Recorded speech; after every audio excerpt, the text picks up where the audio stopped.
Hello.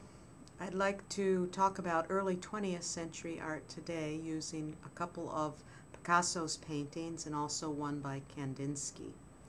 It's usually at this point in the course, the survey course, that one of the students will raise their hand and say, I just don't get this art. My 3-year-old daughter could paint better than some of these paintings. So what's it all about? What's it mean? So I will try to answer that today. First of all, let's take Picasso's painting of the young women of Avignon. There's frequented bordellos, and that's what his painting's all about. These young women who started out as being part of a morality piece.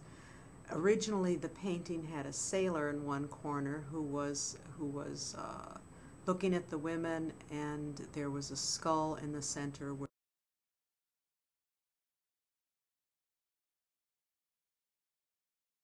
And at some point, Picasso decided to discard that moralizing function and just try to answer one question with this painting.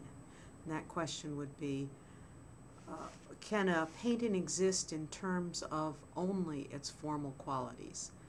Can it satisfy the viewer just in terms of its line, instead its color, its composition, trying to show a story, kinds of stuff, or show realistic types of subject matter? So this becomes early Cubism, and the style is evident of that. The women's faces are based on African masks, and here's a couple of examples of African masks from the Congo and from Gabon. In Africa, these masks had a religious function, and so they were as abstract as possible.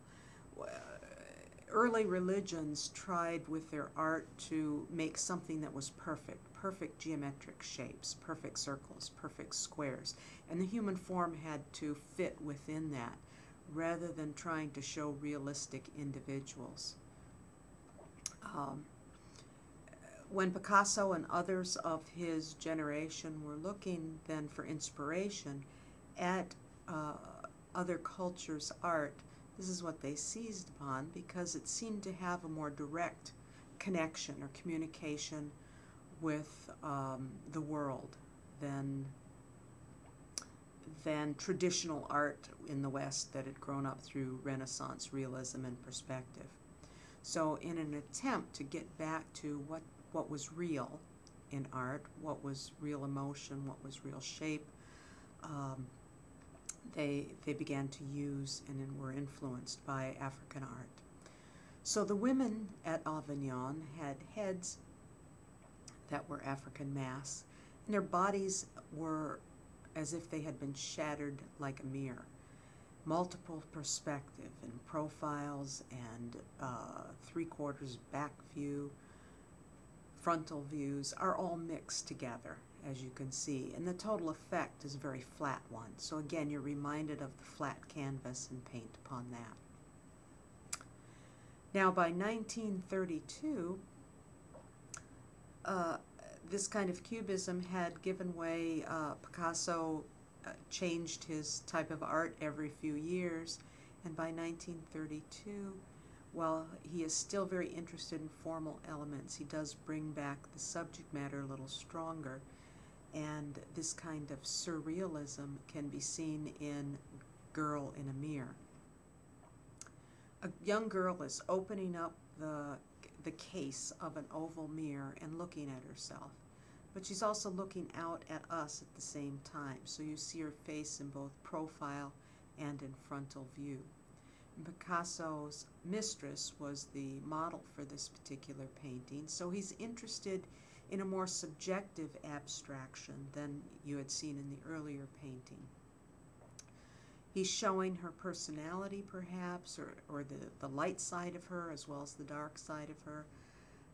She is in the painting.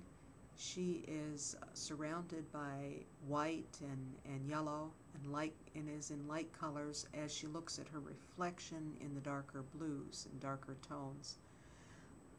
There are many different interpretations of this, whether it's the outer and the inner personality of his mistress, or whether it's a young girl on the brink of womanhood, or whether she's examining her inner fertility and sexuality, or whether it's even the good side of her versus the bad side, the daylight versus the dark of the moon inside the mirror.